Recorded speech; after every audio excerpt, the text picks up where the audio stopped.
Therefore, this neutral feeling is something completely not understood by the general public, right? We call it unlearned disciples.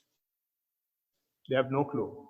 But as we see, it's the time that we have most of the time, right? And so these things we have discussed in the past, especially worldly feelings we have discussed in the last session. Today what we are going to discuss is spiritual feelings, spiritual pleasant feelings, spiritual unpleasant feelings, spiritual neutral feelings, right? So this is why I said this is bit of a high protein talk. We are going to discuss the spiritual feelings. And spiritual feelings, our spirituality basically starts with the generosity. You know, giving things to people is something that we are very happy with, right? It has some happiness. That is why we give people hard-earned things. We give free of charge to the temple and for poor people, and we have a satisfaction of it, right? And that's a spiritual feeling, a spiritual pleasant feeling. But that spiritual pleasant feeling is having a limit, right? It is limited to only to the benefits of generosity. It cannot fulfill anything else other than that. It just reduces the greed a bit materially, right? And there is another higher happiness which you can gain from being moral. When you are moral, what happens? It is also a generosity, but not doing something. When you are generous, you give things, you do things. But when you become moral, your generosity is done in a different way. You become generous to other people. You reduce their fear of losing life. When you don't kill animals are not afraid of you. So you have given you have given life to them, right? You have avoided the fear that they have, that you might kill them, you might do something bad to them. So it's also generosity, but you do that generosity without doing anything. What you do is you refrain from killing, refrain from stealing, refrain from sexual misconduct, refrain from telling lies, refrain from intoxication. So you don't do anything. Without doing anything, you become more generous and give more happiness to yourself and to other people. So that is also giving higher happiness than generosity, but that is also having limits. It will give happiness only to the extent that your physical and verbal actions can go, right? You can refrain from only doing things and saying things. You can't stop your mind. That will go at the pace it is used to go, right? So therefore, it is also having limits. So now the next thing in mindfulness, what we do is we go beyond that. This is where we touch our mind, and it's a very high-speed train, very high-speed train. If you get onto that, you get onto that, and you go with the mind, right? And that starts with getting more and more close to the main object. When you are walking, if you get more and more close to the walking, then what happens is you gradually try to tame your mind, which has been wandering all over the universe. If you get more and more close to your breath, the same thing is happening. You tame your mind, you bring your mind more close to yourself, right? And that we call absorption. That we call in Pali jhana. that we call concentration, right? So this jhana or dhyana, we call it in Sinhala, is bit of a protein topic, right? But it has got nothing to worry or frightened about it. People overthink about it. It's a very simple, straightforward thing. So we will see what we have there, and we have three types of dhyanas, right? And the main three types are material jhanas or absorptions, fine material absorptions, and immaterial absorptions, right? So we are not going to discuss immaterial absorptions. We are going to discuss the first two, material absorptions and fine material absorptions. And there are four of them, and those four we call first absorption, second absorption, third absorption, fourth absorption. Simple as that. Call it first jhana, second jhana, third jhana, fourth jhana, right? And the definition of the first jhana is this. It says the first jhana is entered upon by one who is secluded from sense pleasures and secluded from unwholesome states of mind.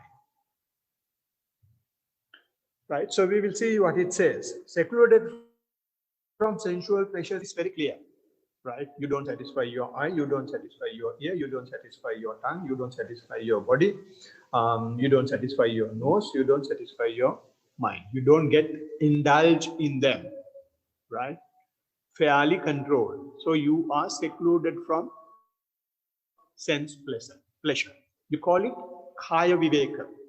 Kaya viveka means you become away, come out of the social engagement that we just discussed a little while ago. We call it bodily seclusion, right? So once you are bodily secluded, next one is the next seclusion, which is secluded from unwholesome states of mind. Now we are talking about the mind. What are the unwholesome, that seclusion is called chitta viveka, or the mental seclusion, right? So what are these unwholesome states of mind? Coming from the previous one was social engagement. Now here it is the mental engagements. We have an obsession to 5 main mental engagements. We call them 5 hindrances, 5 things which hinders the progress of our mind. Those 5 things are all shadows, right? When you have a firm structure, right, or firm thing, if you go and stand outside when the sun is rising, there will have a shadow. It has your shape, but it is not you. So it's like that. These 5 hindrances are like that, right? The first one is called sense desire. In this, it is sense desire. You feel eating. You feel going and watching a movie. You feel going and playing a video game. You feel all those things in the mind, but you don't do. So it's a shadow of that. The other one is the other side, opposite of it, ill will. Ill will means you don't fight with people, you don't quarrel with people, but you have that irritation in your mind all the time. So it's a shadow of the hatred, aversion is there. So it's not the real thing, but it's shadow, right? Just like a negative of a picture, right? And the other one is sloth and torpor. Sloth and torpor means when you don't have sense desire, when you don't have ill will, when you don't have aversion, only thing you can do is sleep. Things that will keep you away is sense desire and the ill will. So if those two are not there, baby is sleeping, right? So we call it sloth and torpor. And the other one is when these things are not there, you will be restless and remorse, Restlessness and remorse means you become restless, thinking about if I continue this practice and if this is happening, what is going to happen to me? Right? You become more and more worried about the future, restless about the future, right?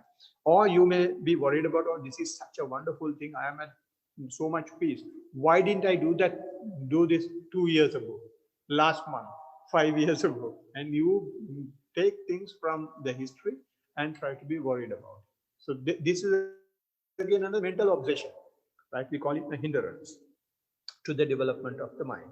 And the other one is skeptical doubt, because we are going on a path which we have never heard. Our teachers, our parents, our elders, no one taught.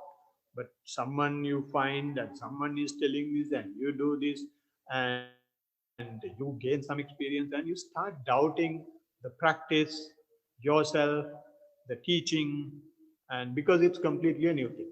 So these skeptical doubts are also a hindrance um, that will challenge the progress of the development of the mind. So those are what we discussed was they are the unwholesome states of mind, which we call 5 hindrances. So what we do is in the first jhana, we come out of that as well.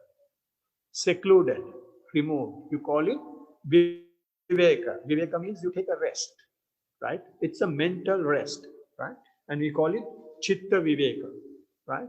So when you are out of these two, sense pleasure and unwholesome states of mind, you will have five things. You are out of sense pleasures and unwholesome states of mind, right? And you have removed them. But to remove them, you have taken five more things. The five things that you have taken are from the object, from your walking or from your sitting, breathing, right? And the five things you have taken are called, in Pali they call vitakka vichara priti sukha ekaggata. In English, we call it applied thought. You apply a thought when you walk, to bring your mind to the right foot, you say right. You apply a thought to bring the mind to the object, right? Similarly, left. And you keep on doing that. So you apply thought has removed those. Not only that, because of this application of the thought, you can sustain that thought, right? How you sustain that thought is when you apply the thought to take your mind to the right foot, it comes to the right foot and it gives you more and more information of the right foot. That is why I said when we sit, we observe the breath and we observe as much information as possible. See the difference of the between in-breath and out-breath. See how it begins, what you feel, when it progresses, what you feel, when it fades away, what you feel. And you see the differences between in-breaths over the period of time. So all these are information. So what this information does is, it gives you the reasons why and how you see the object. That is how you sustain thought. Right? Because of the application of the mind to the object, you see more information and those information become sustained thoughts. Right? So these two are connected. So one thing that you have used to remove sensual pleasures and unwholesome states of mind is applied thought and sustained thought. And because of that application and sustainment of thought, you gain rapture, right? And you gain happiness. These two are closely they have close meanings, but not the same things. Rapture and happiness, and these two are connected as well, right? I'll explain what it is. And the last one is one-pointedness. With these four things, your attention is with the leg. Your attention is with the breath. So that is one-pointedness. It doesn't scatter all over the world like in the past, right? So these are the five things that you gain in the first jhana, first absorption. Remove two and with these five, right? So we will see what rapture is. In rapture, what happens is um, it really anchors the object. When you have rapture, you don't have any more disturbances from the five hindrances. Five hindrances are gone. Now, when you say right, left, then you apply the thought, and when you sustain the thought, there will have certain gaps. There will have certain spaces from which these disturbances will come. But if you really have rapture within you, then those disturbances are gone. Right? So you, when the rapture happens, you are actually with the in-breath. You are actually with the right foot from its lifting to the moving and to the lowering down to the placing and to the pressing. You see the whole process. You are with the object, right? And you will feel at ease with it, less friction and less, then rapture arises. Why rapture arises is because when you have sense pleasure, when you have mental hindrances, then it is frictional, right? You will have to struggle a bit. But now, when those things are gone, you feel you have been struggling in the past. Now you have only to see the breath. You'll have to see only the walking. So you have much less work to do. Because you have less work to do, you feel you are taking a rest. You're on holiday, right? So that gives you rapture. And it says this rapture arises progressively. When the rapture arises progressively, it starts with minor rapture. Minor raptures mean when you really get close to your object, you will see your body hair is rising, right? You feel it's like a numbness like, right? Hair rising situation. And that is a minor rapture. You are with the body now, right? And you feel the rapture within your body, right? And then the next one is momentary rapture. You feel like lightning like things. Suddenly you feel lightning strikes in your head. Suddenly you feel some electric shock is going in your system, because all these are communicated through electromagnetic fields, right? Since you are with the body, those things you may start seeing, right? You are cleaning, servicing your communication circuits.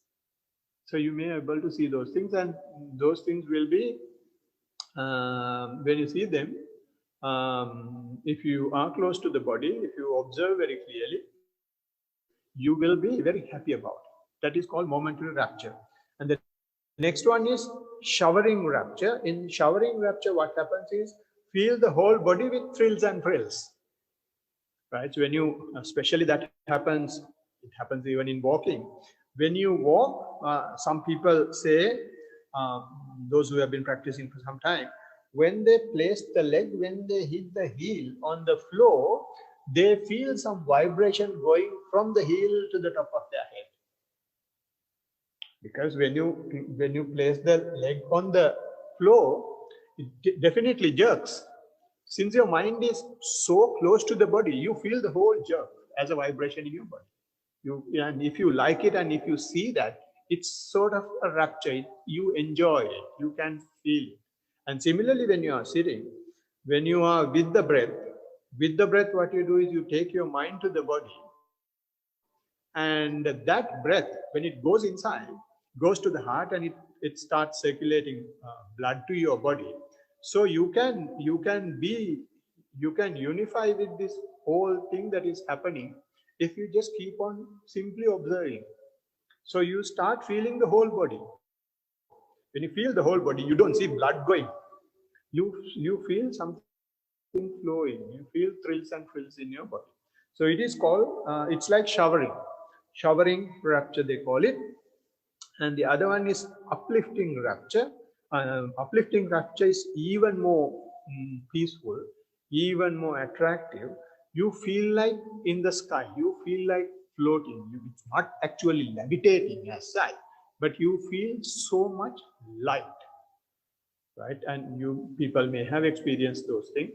Momentarily, you may experience those things. And definitely, those who have been practicing for some time, they definitely get these things. These are not divine achievements. These are things that you and me can do. Those are things that 5-year-olds, 6-year-olds, 7-year-olds can do, right? So your age doesn't matter, your gender doesn't matter, your color doesn't matter, your religion doesn't. Nothing matters. Only what matters is whether you are a human being and whether you see this message and you whether genuinely practice. Then these things are very much possible. And the last one is pervading rapture, which we call feels like a cavern inundated with mighty flood of water. So what it means is you feel like a balloon filled with water, right? When you completely get immersed with your body, everything hard things in your body you start not feeling, and you feel you are a water bubble, right? That is the highest level of rapture you may have. Pervading rapture, they call it, right? And I'll have to find the Sinhala terms for this. I know only Sinhala terms for a few of them, or at least the Pali terms. These things are not actually happening because you are so much close to your object. Those are the formations done by the mind. They are mental formations because mind will have to have some perception to understand this new feeling. So it's a mental formation, right? But that mental formation comes from being close to the body, getting more and more close to the body. And the other item in the first jhana is the happiness, which we call sukha, right? And rapture or joy or preeti, we feel it in the body. So far as sukha is concerned, it is you don't feel it in the body. It's the mental side of it. So if you have rapture, you must have happiness in the mind. If you don't have happiness in the mind, you definitely won't get rapture in your body, right? So therefore those two are connected as well, right? So it's a mental pleasure, happiness born out of mind contact. So now you are in touch with the mind because the mind feels that you are at ease. You don't do so much of things with social engagements and mental engagements. Since you have come out of those two terrible engagements, your mind feels at ease. So that is what is generating this sukha. And then it is really now you are, because you have come to the pervading rapture, since you are with the whole body, it is like you completely feel it now.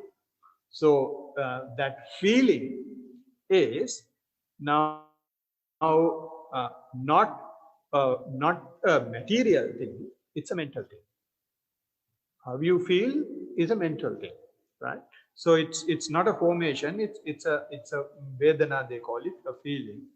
And there is another important point here, that is, I said rapture and happiness is connected. Rapture cannot exist without happiness, but happiness is more stronger. Happiness can be there without rapture, but rapture can't be there without happiness, right? Not that they are mutually exclusive, but rapture is not having the power to be joyous by itself without the mental contact. So when the mental contact is there, when the sukha is there, and that sukha is understood in the body through the thrills and this momentary shocks and things like that. And if I give a simile, and the simile that is very popular with that is the weary traveler through the desert.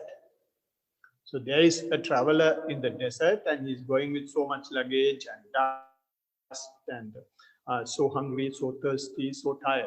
He wants to take a rest and wash himself and clean things and then fill some water and go.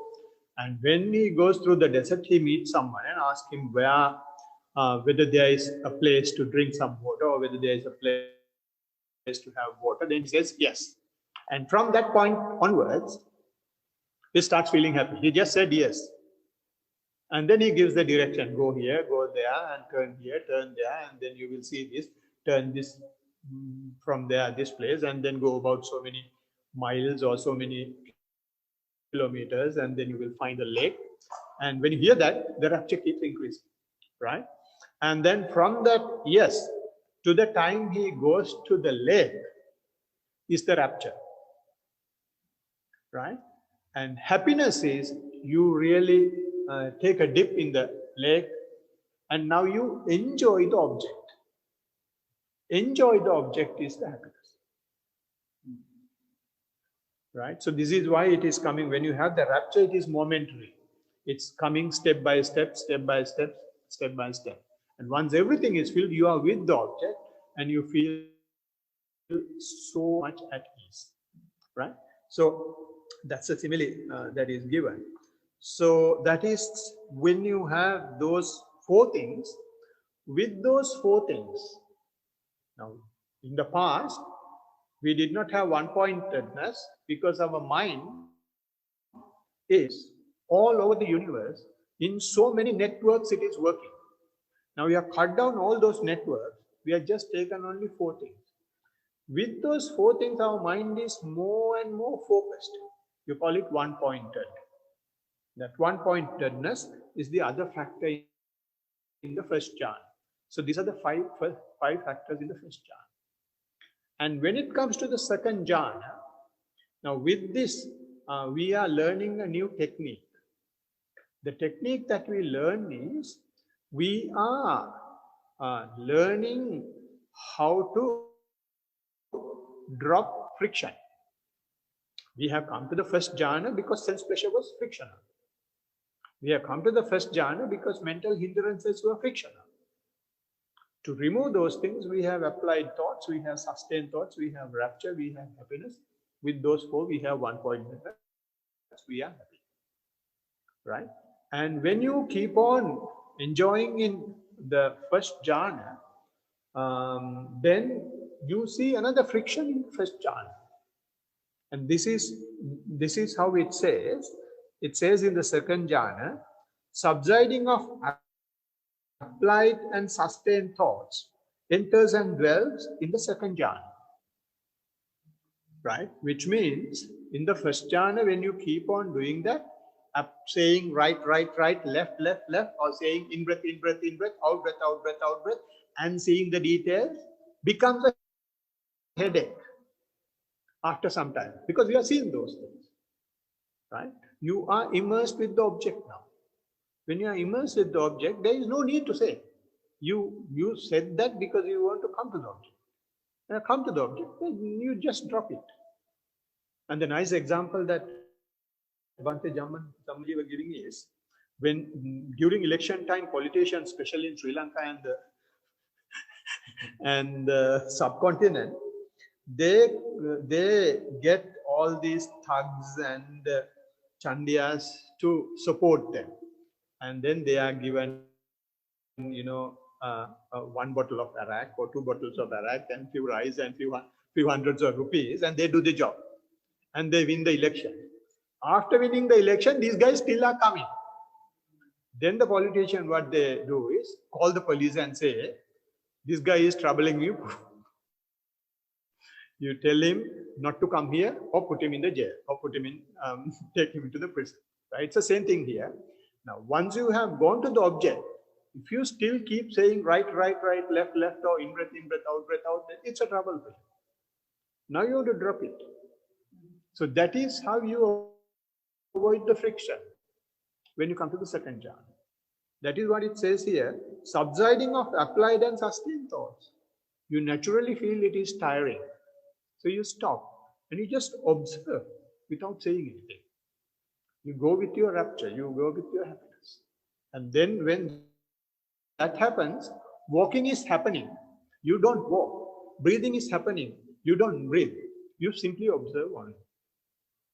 Right? So this is why now you gradually try to get accustomed to, get used to the least frictional way of living. Right?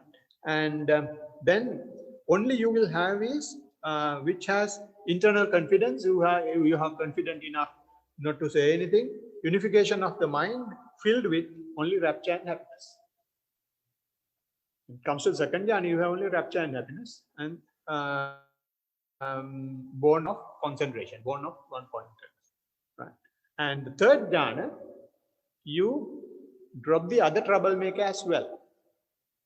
Right? Now, there what happens is, with fading away of rapture, now you don't feel thrills and frills in the body. That is also a trouble. Looking at the body, right? Observing the body, right? It is also, feeling the body means it's a friction, right? Then mind is so confident, so unified, it understands that happiness can live without rapture. Right? So in the third, what happens is, fading away of rapture dwells in equanimity. Equanimity means your mind is not wavering too much. It's very balanced, mindful and discerning. Equanimous with the pleasant, happy feeling. This happiness, you are equanimous, not of anything. You are equanimous about happiness. That is very important. Right? When you are happy, if you even here try to hold that happiness, try to grab that happiness, make an identification with that happiness will go. You have a balanced mind for the happiness. Right? And you have that ability now. You have kept on creating a balanced mind over the process, and that ability can be used even to maintain the happiness of, maintain equanimity or the balanced mind for the happiness as well. Right? Okay. So that is the third jhana. And when it comes to the fourth jhana, or the fourth absorption, with abandoning of pleasure and pain, and previous abandoning of joy and grief, that is the first two jhana. Now, when it comes here, previous abandoning of joy and grief means first to third jhana. First to third jhana, you had the joy as well as grief. When it comes to the second jhana, what you had in the first jhana was a grief. Applied thought and sustained thought is a grief. So you abandon those, and abandoning of pleasure and pain as well has no pain, no pleasure. Right? When you are equanimous about happiness, when you don't try to hold happiness, you don't enjoy happiness as well. Happiness is there to be enjoyed. But when you have a balanced mind, yes, I am happy, so what? When you have that attitude, you lose the joy in that as well. When it comes to that 0 point, not negative, not positive on any axis, you are in that 0 point. Right? In that neutrality has no pain, no pleasure. Right? And has purity of mindfulness due to equanimity. You are completely mindful now. You have kept the mindfulness to the fore, and so equanimous, no matter what, you just keep. Only thing you do is you sit. You know something is happening. You don't try to analyze it. You don't try to interpret it. You don't try to classify it. You just happily sit. Right? So that is the material and fine material jhanas, for the absorption in the spiritual pleasant feelings. Right? And in spirituality, we not only we have pleasant feelings, we also have unpleasant feelings. The unpleasant feelings are the ones that we just discussed. When it comes to the second jhana, the applied thoughts and sustained thoughts are unpleasant. It's a trouble. You drop that. When you come to third jhana, rapture is a trouble. You drop that. It comes with fourth jhana, even happiness is a trouble. You become equanimous about it. Like that, you keep on dropping. Now what? The form, the body, and gradually approach the mind. Right? So those are unpleasant things. And if I give a gross example, the unhappiness in the unpleasant things in the spiritual unpleasantness is when you sit, your bottom is paining, your knees are paining, your back is paining. Those are unpleasant things as well. But we are in the spiritual, right? When you come here, you don't have anything that you have at home to enjoy, right? So that may be a trouble in your head. So it's an unpleasant feeling, but still in the spiritual form, right? And the neutral feeling or the spiritual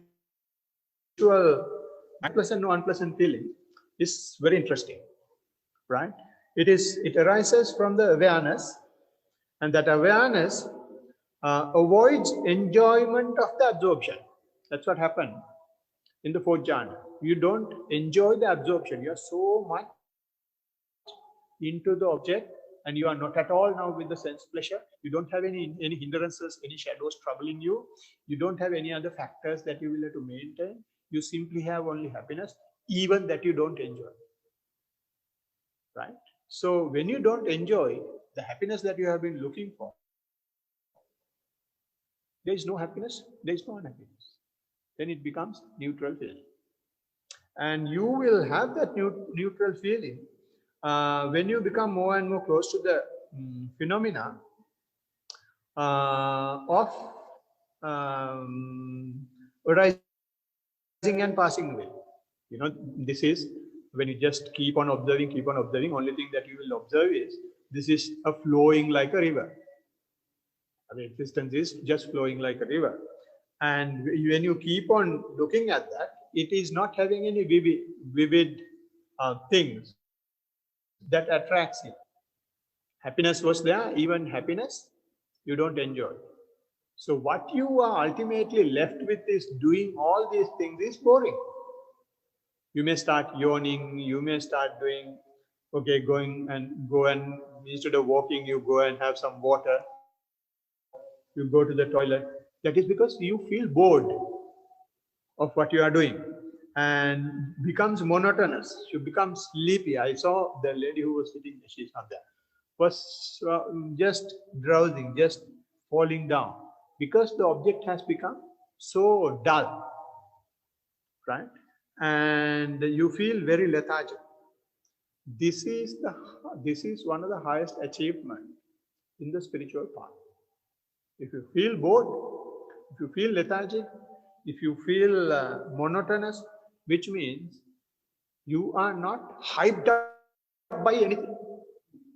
We want music, we want fizzy drinks, we want a beer, we want a whiskey to keep up, to always go to positive, come to negative, go to positive, come to negative. No, we don't have, we are on zero. Zero is boring. That boring nature is the achievement that we have been looking for, which we never thought. Right? So here, what the Blessed One says is, when you feel bored, you become aware of boredom. Most of the time, what happens is, when you feel bored, as I said, you go to the toilet or drink some tea or drink some water or go and watch a movie.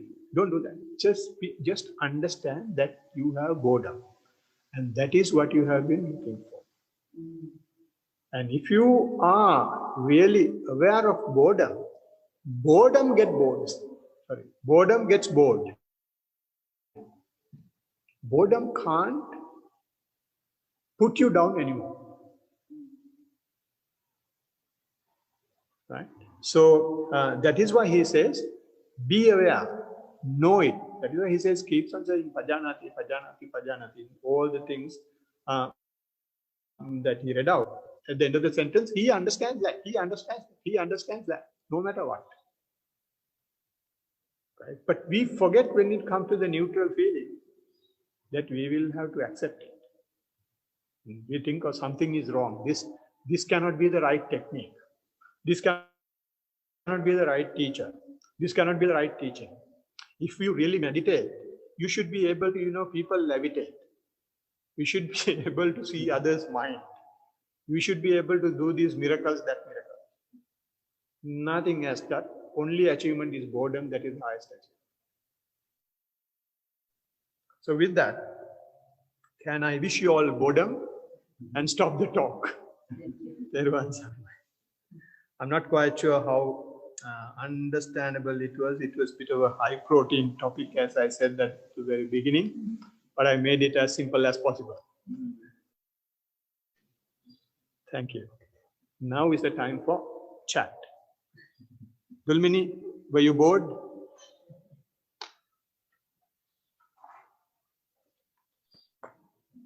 Not at all. Right, okay. Good. Yeah, thank you for the excellent talk. Thank you, Nagi. Now it's time for a chat if you have any questions.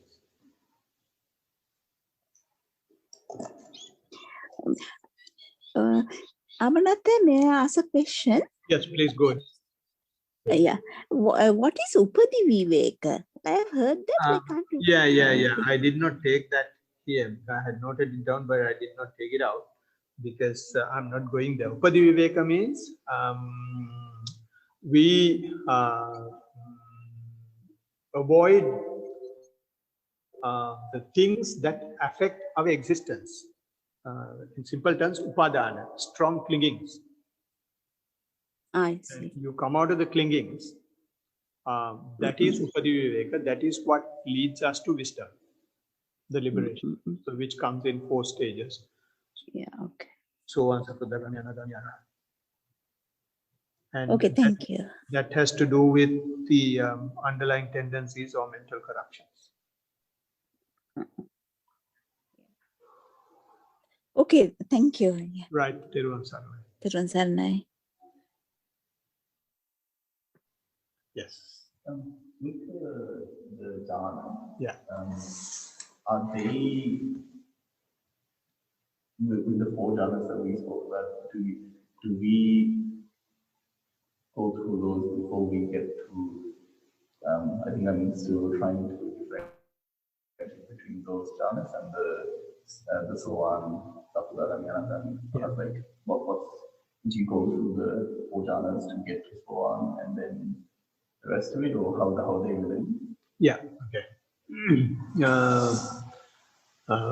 And now that's this question relates to what Dolmini Nangi asked just a little while ago. What she was asking is, what is Upadi Viveka? Upadi Viveka means we have 3 layers of what do you call defilements. The 3 layers of defilements are transgressional defilements, obsessional defilements, and the mental corruptions.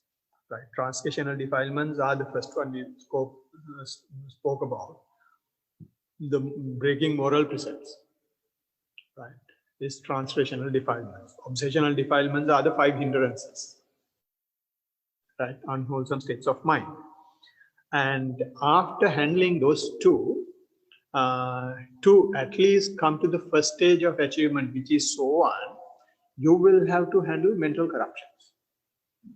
Mental corruptions are the states of mind that puts us in the wrong direction, even without our knowledge. When you have transgressional defilement, you know that you have done something wrong. And even the rest of the world also knows. If you kill an animal, you know, whoever sees it will know, and if it is wrong thing, and they will take you to jail as well. So you will get punished as well. That's in transgressional defilement. In the case of obsessional defilement, you have the urge to do it, but no one else knows it. The one sitting next to you, one you are sleeping with you, won't know, but you have that urge within. Only you know. When it comes to mental corruptions, they are really corruptions. Even you don't know. It is appearing as something, some good quality of yours.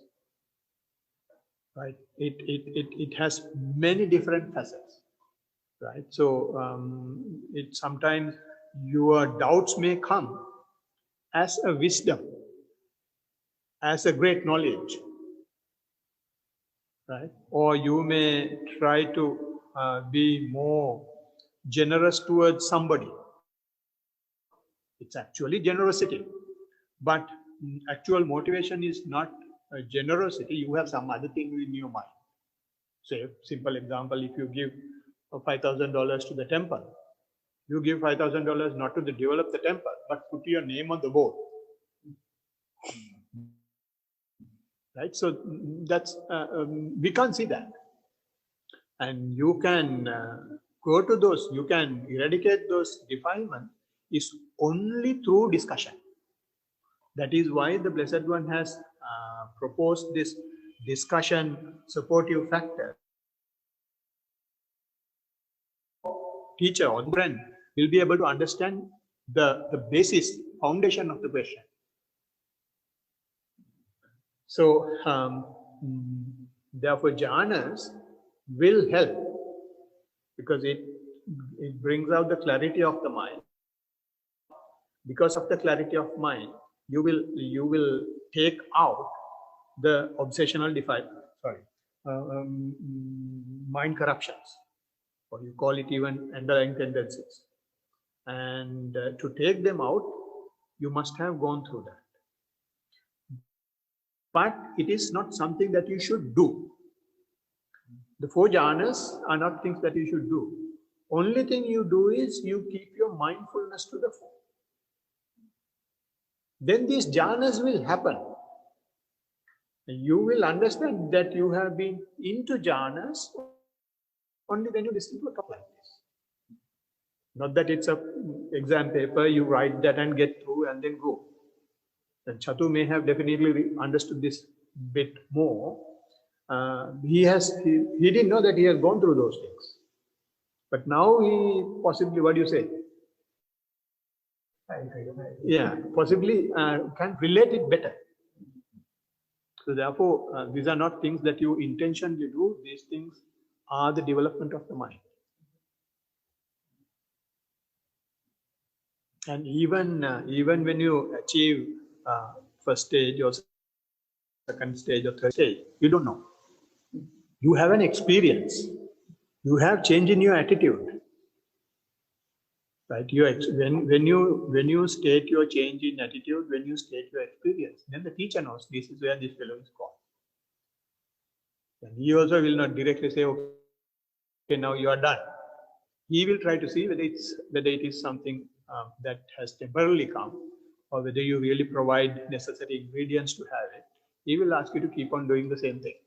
And if you over and again, same thing is happening, then it has happened. When those things happen, the practitioner doesn't want to know as well because he's giving up things. The only art that you will have to learn is not to do anything and give up. Happily, voluntarily, honestly. Then this part is very easy.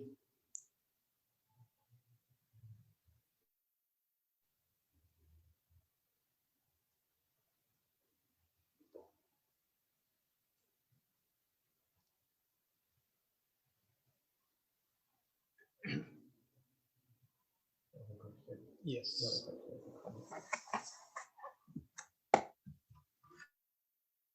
So when I'm this is the day-to-day activities. So when I'm at work, in the past I would consider them stressful situations. So like I have lots of work, lots of things happening, and I get this feeling which I in the past would have called stress. And what I do is like I just do the work quickly and efficiently, and get it all done. And I consider that stressful. So after these talks, and especially after the Easter retreat, I was paying a bit more closer attention to feelings.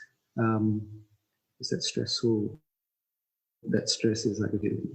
And it happened the other week, and I was watching it. And that stressful feeling, I would call it a misinterpretation. It's actually the same feeling I got during Easter and after. where my mind is really concentrated.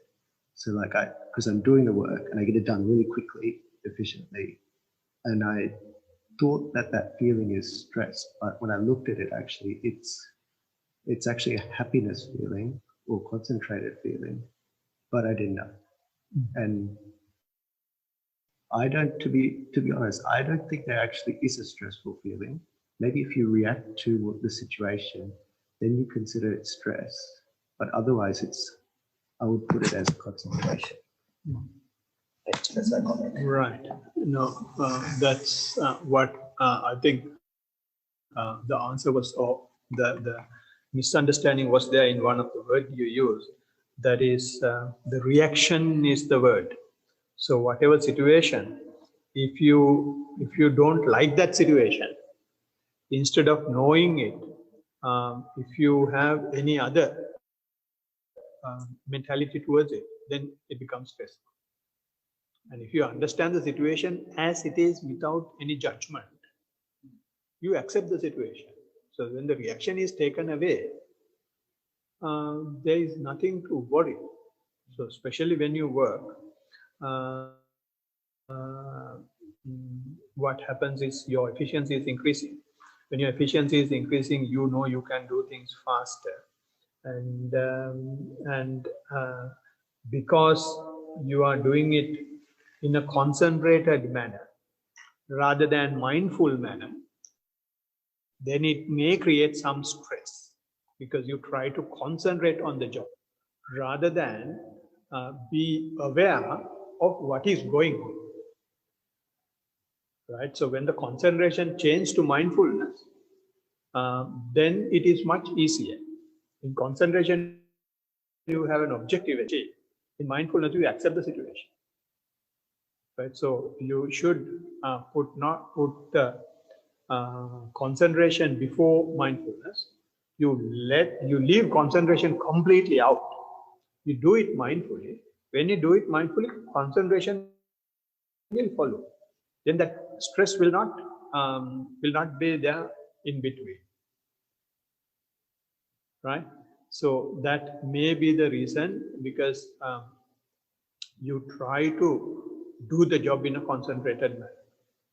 Rather than that, you just do the job and just be aware of it. So if the concentration comes after that, well and good. Otherwise, you have done it the best that you can do. And when I was working for 2 years, they had given me so much work, and their purpose was something else to do. So to remove me, I just go in the morning, open the computer, do, and at 4 o'clock get up and come home, and following day go and do it, and everything was delivered and reported well. After 2.5 years, they said, we have given you more work than you can do, but still you did so well here.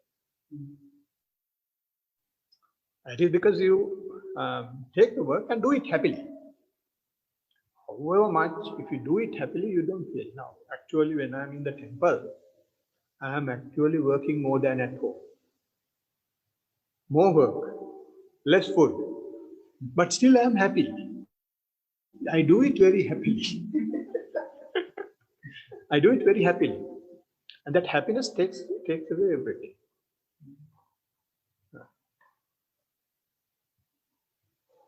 Okay, and as you said, with those mistakes, or those, because this is a path that we don't know.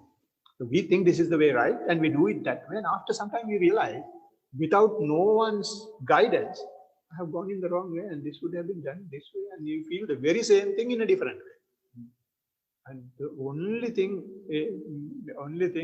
key here is you should not give up, keep on doing it as much as possible, as long as possible, as frequently as possible. That's the only key. And there is no 2 minutes noodles or quick enlightenments. Because now world is going from test to 50 hours to 20 hours, 20 hours to 5 hours very, very quickly. And noodles have become 2 minutes noodles, or just pour only hot water and then you drink. And we are doing things so quickly and we die also so quickly. Right, so that we have a lot of seedless stuff, which means we take away the life. I told my kids, don't use as much as possible seedless things. Have seed things with seeds because they have nutrition. Otherwise, you take things where the life is no longer available and you die so quickly. Another question. When you have thoughts and they trigger feelings, sometimes is it beneficial to go into those feelings and explore why that's arising, or is it better to acknowledge that that's an intense feeling, but then I don't want to say deflect, but not engage with it? Is that I'm still struggling to understand what not the right thing, but what's the beneficial thing to do? Is like, is it to explore that and try and understand it, or to not engage? Okay, you started with saying thoughts which gives rise to feelings. Yeah. Right. So the question is centering around the feelings rather than the thoughts. Right? Okay.